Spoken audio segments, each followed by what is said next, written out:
This is Greg Graham's. This is his house. He has lived here his whole life, way over 60 years. His house has lots of rooms, filled with all kinds of collectibles. He likes to find the best of whatever he is collecting. Hoarder? Collector? You be the judge. There are a lot of houses on TV, but none quite like this. His sons Jay and Brian grew up here, and now work with him. Welcome to the Graham's house. Volo, House of Cars.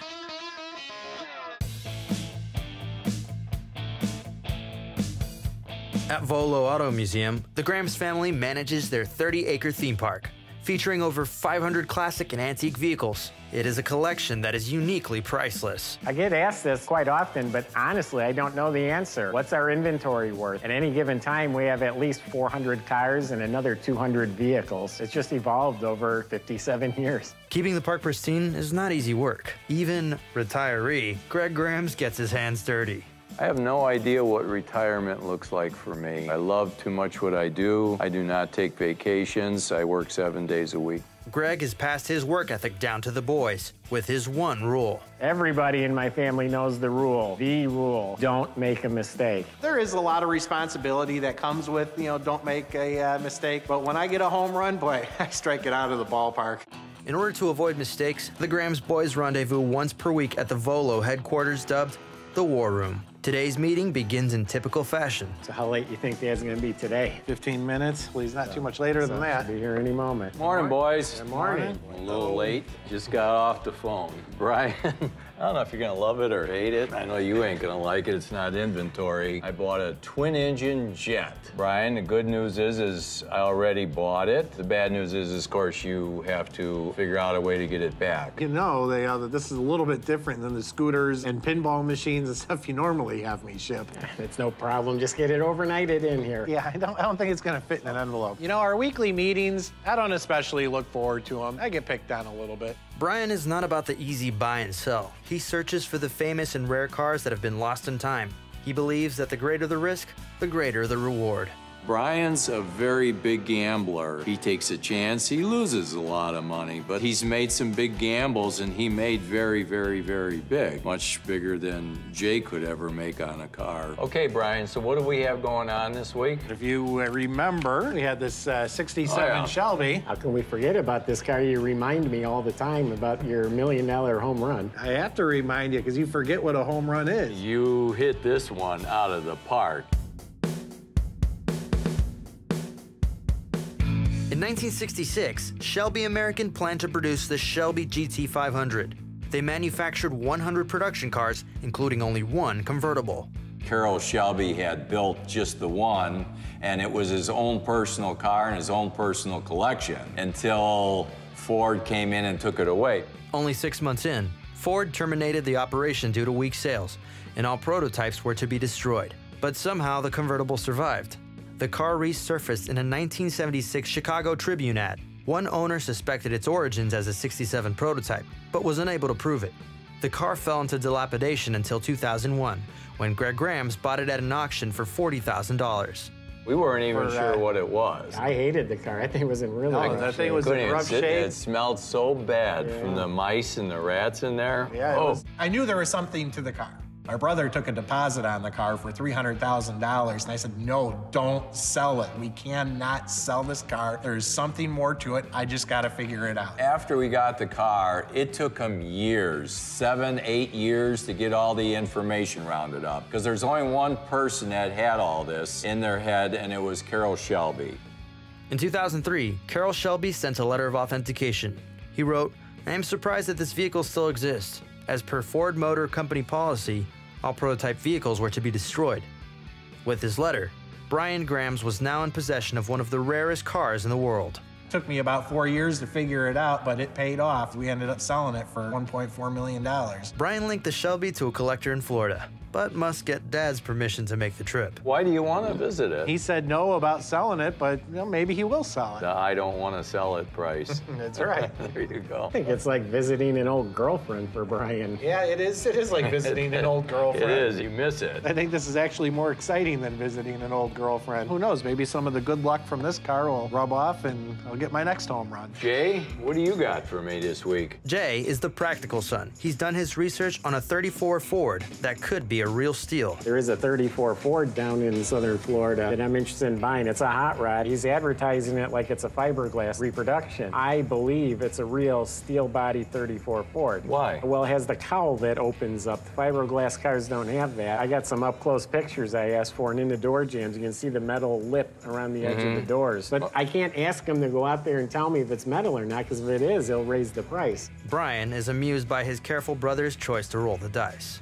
So you're interested in a car on a hunch? It's not like you. I did the homework and up-close pictures. I have to fly down there, I have to put a magnet on it, and I'll know within 2 seconds. Okay, is this something you're going to bring home even if it's fiberglass? I'll buy it regardless. It's just a matter of will we make a little money or will we make a lot of money? If it's a steel body car, if that magnet sticks, I think we're gonna make $30,000, $40,000 on this car. As long as you pay for your trip. 2-week trip, we should get, yeah, that should cover it. I'll pay the airfare. 3 days, maximum. 3 days you come back. Chance of my father paying for me and Brian to stay in Florida for 2 weeks is nil to 0 to none. And it's not the money, it's the time. He doesn't like us to leave. I guess if we don't get a car, we just don't come back? Maybe we'll come back with a tan and a hangover. How's that sound? I'm giving them 3 days to do their deal on this car, and Brian to meet this other guy with his Shelby. If they come on the 4th day, I'll fire them.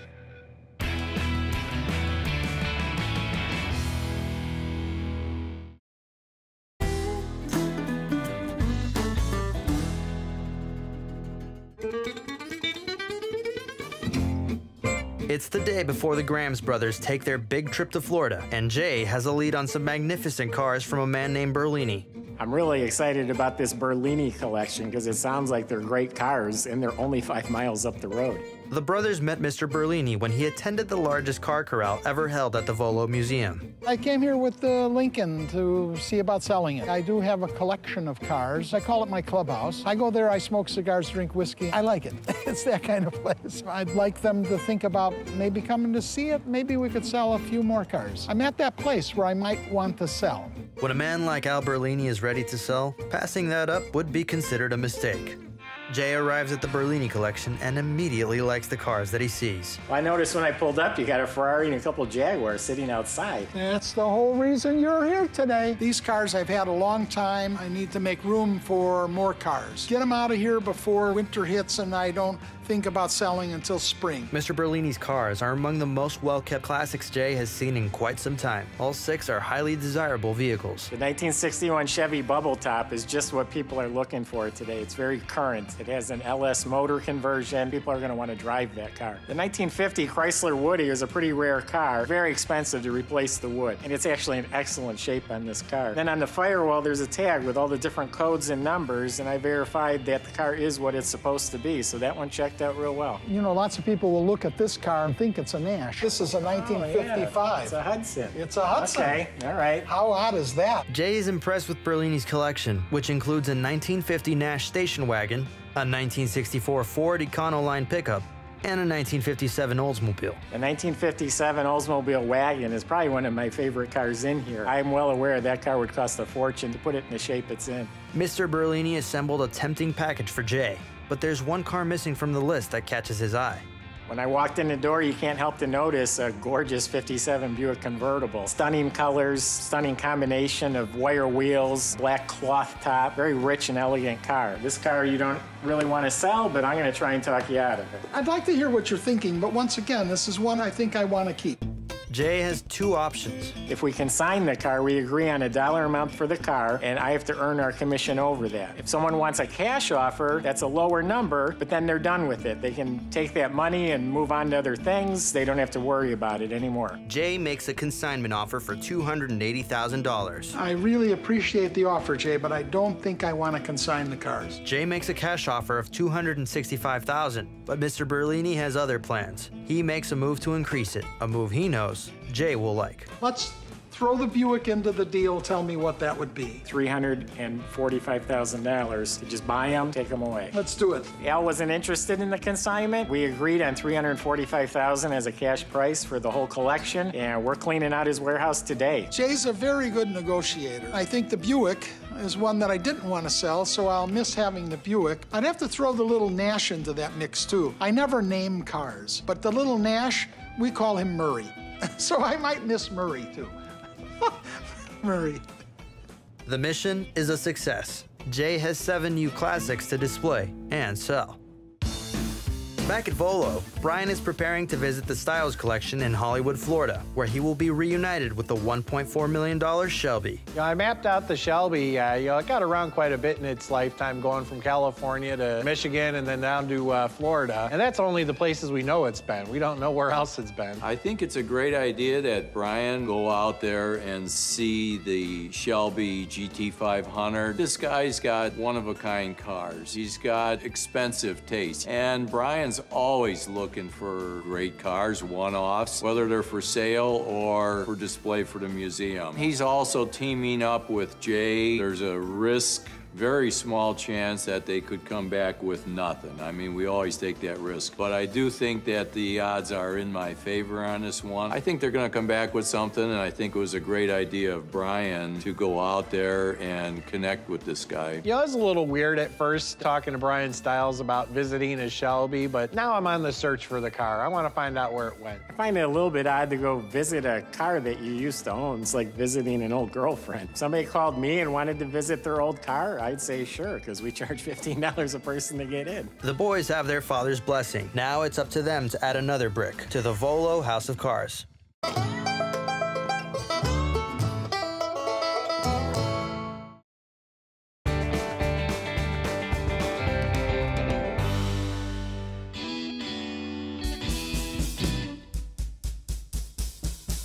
The Grams brothers arrived in South Florida and are on their way to see the rarest production car in the world, a 1967 Shelby GT 500 convertible. They track the car to Brian Stiles and are eager to see his collection. Hey, I'm Brian Grams. Nice to meet you in person. I am Jay Grams. Nice to meet you. Jay, Brian, my pleasure. Well, I came here to see a car. You know which one I came to see. Tell you what, you guys are here for the day. How about we check out some other cars, and then we'll get to your baby. I'm not going to say no to looking at more than one. Fantastic. The Stiles are passionate about keeping the history of these timeless classics alive and have built a world-class collection of Americana.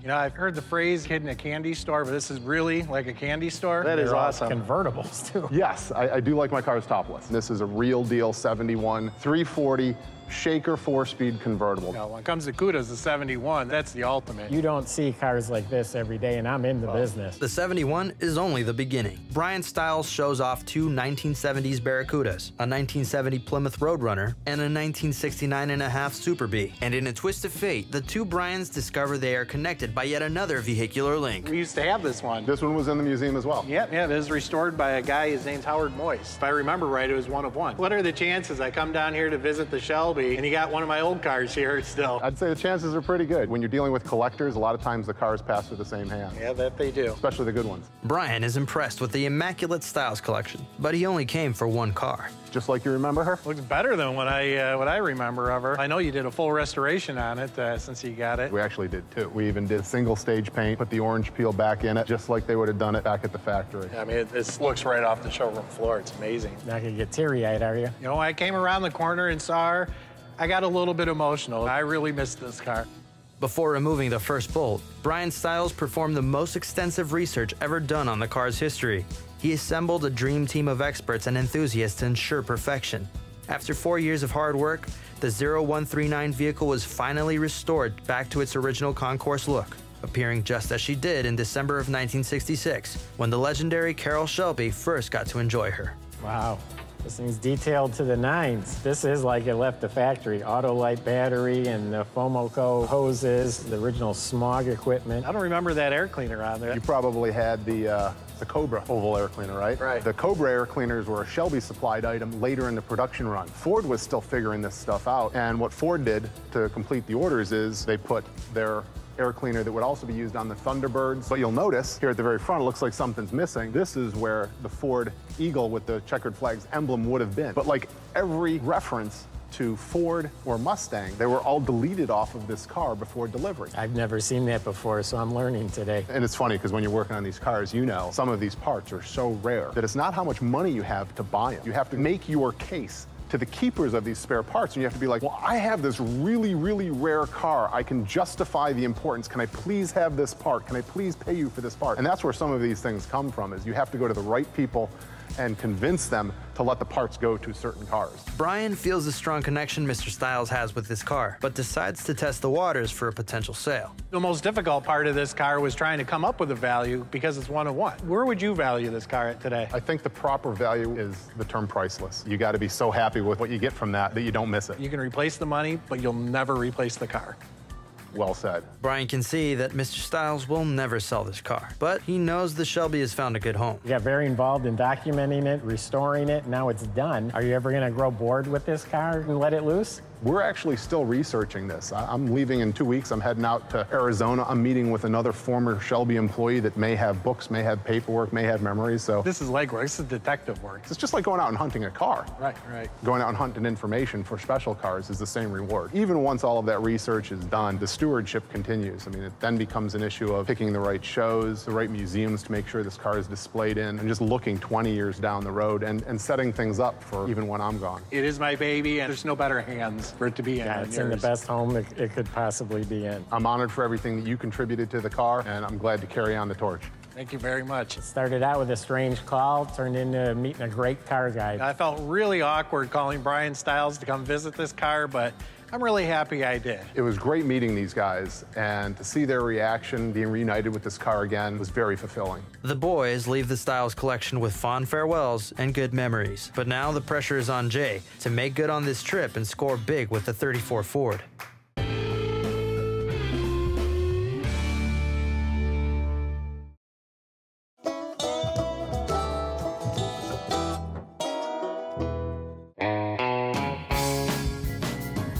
It's the Grahams brothers' last day in Florida, and they're on their way to buy a 1934 Ford. Jay thinks the seller has mistakenly listed the car as fiberglass instead of as a real steel-bodied original. If he is right, the profit can exceed $20,000. If he's wrong, the car may not even cover their trip. The owner of the vehicle has given the boys permission to inspect the car while he's picking up his daughter from school. It's the perfect opportunity to put Jay's theory to the test. Well, we traveled 2,000 miles. Let's see if your gut's right. Although confident in his research, Jay is understandably nervous. Moment of truth. Hey, it's metal. All right.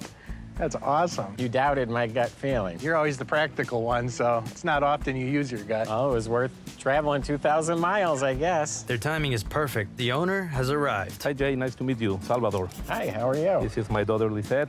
You like the car? I love the car. I love the weather, too. Yeah, It's the beautiful. weather is perfect. Sunny day. So you flew from Illinois to see the car? Yeah, normally I don't go with him when he looks on cars, but I couldn't pass this up. Let me show you. It's a 1934 Model B Ford. Uh-huh. We really like it. I heard you say we like it, so which one of you wants to sell it? He does. Not me. You don't want to sell it? Nope. No, she don't want it, but I think it's time to sell it. Once made famous by gangsters Bonnie and Clyde, today the 1934 Ford is regarded as one of the original hot rods. Jay is blown away by the 34 Ford's exterior, but is more impressed by what's under the hood. It's gorgeous. Yeah. Painted to match the outside of the car. It's a Chevy motor. As they say, built Ford tough with Chevy stuff. Yeah, you have a lot of power right here. But you don't use it very much, huh? No, not so much. I have a guy that take care of this one. He who walks the car at least every month. I noticed this power window. I think this is so cool. It looks like the original crank.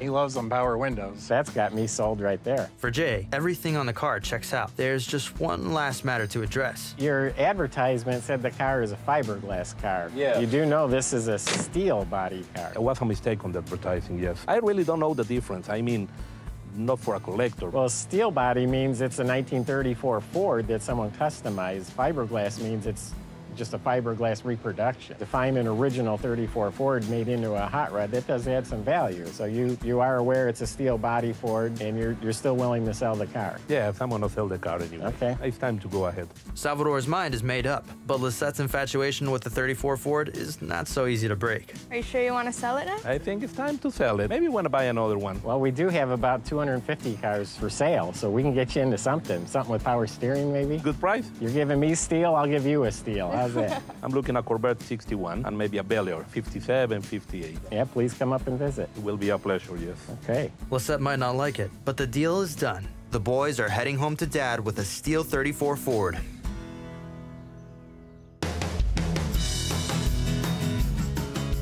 Back in Illinois, Dad's plane has already been assembled.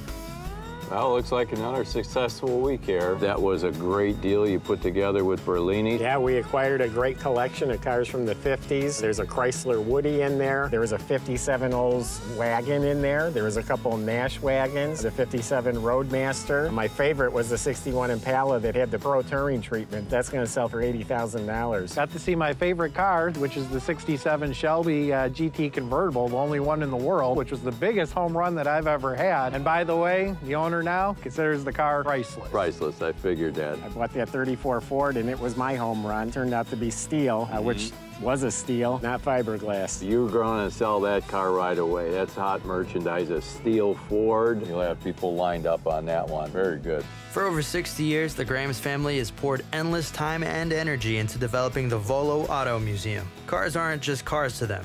Cars are the stories that make up their lives. No matter the model or year, people always remember their first car.